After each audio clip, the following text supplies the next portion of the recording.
சொந்த ஊர் கயத்தார். இப்போ எங்க இருக்கீங்க? என் சின்ன பையன் வீட்டில் இருக்கேன். லாஸ்ட் இயரே மிஸ்ஸஸ் இறந்து பண்ணாங்க. அவங்க இருக்கிற வரைக்கும் என் பெரிய பையன் சின்ன பையன் வீட்டில் இருப்போம். அந்த ஃபீலிங்ஸே எனக்கு ஒன்றும் தோணலை. இப்போ தனியாக வரும் ஒரு லோன்லினஸ் ஃபீலிங் இது.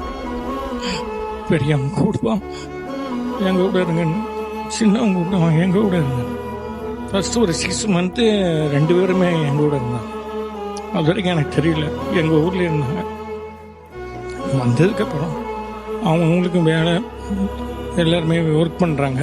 கிராமத்தில் சொந்த ஊர் கிராமமாக இருந்தாலும் நல்லா வாழ்த்துவாங்க. ஆனால் அந்த ஒரு இது இங்கே இல்லை சார். ஏன்னா சின்ன பையனும் வேலைக்கு போயிருந்தான், மருமகளும் வேலைக்கு போயிருந்தா. அவன் 1 வயசு கூட இல்லை. அவனையும் கிரிச்சிக்கு கூட்டிட்டு போயிருந்தாங்க. நம்ம எவ்வளோ நேரம் நான் வீட்டுக்குள்ளேயே இருக்கிறது? என்னதான் பேரம்பத்தி இருந்தாலும் அவங்க ஸ்கூல் போயிருந்தாங்க, 2 பேரும் வேலைக்கு போயிருந்தாங்க. நம்ம வீட்டுக்குள்ளே இருக்கும்போது எவ்வளோ நேரம் தான் டிவி பார்க்க முடியும், எவ்வளோ நேரம் தான் சாப்பிட முடியும், எவ்வளோ நேரம் தான் தூங்க முடியும்? பகலில் தூங்கியாச்சுன்னா நைட் தூக்கம் வராது. வாக்கிங் போவேன், இருந்தாலும் அந்த இடப்ப என்னால் தாங்க முடியல. அப்படி இருந்தால் பல்ல கடிச்சிட்டு தான் உட்காருவேன். என்னால் முடிஞ்ச வேலைகள், வீட்டை க்ளீன் பண்ணுறது, ஃபேனை க்ளீன் பண்ணுறது, அவங்களால முடியாத வேலைகள், சில வேலைகளை எல்லாம் நான் செஞ்சு வைப்பேன்.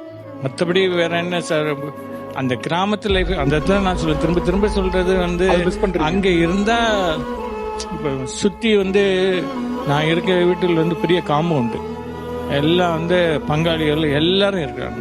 நமக்கு ஏதாவது ஒன்று உடம்பு சரியில்லைன்னா எல்லாரும் அவங்களால இயன்ற உதவிகள் செய்வாங்க. ஆக்சுவலாக என்னன்னா, நிறைய நேரங்களில் பதிவு பண்ணப்படாத ஒரு வழி இதுதான். ஒரு துணையை இழந்த ஒருத்தருடைய முதுமை காலம் எப்படி இருக்குங்கிறது அவங்க அப்பா சொன்ன ஒன்று. அவர் தனிமையில் இருந்தாலும் கூட அவர் தனிமை வேணாம் நினைக்கிற பையன் பொண்ணு கூட இருக்கணும்னு. ஆனாலும் அவர் சந்தோஷம் கொடுக்குறது சொந்த ஊராக தான் இருக்கு. சொந்த ஊரில் இருந்தால் தனியாக இருந்தாலும் பரவாயில்ல, நான் சொந்த ஊரில் இருந்துட்டேன்னா கொஞ்சம் ஆறுதலாக இருக்கும் அப்படின்னு நினைக்கிறாரு.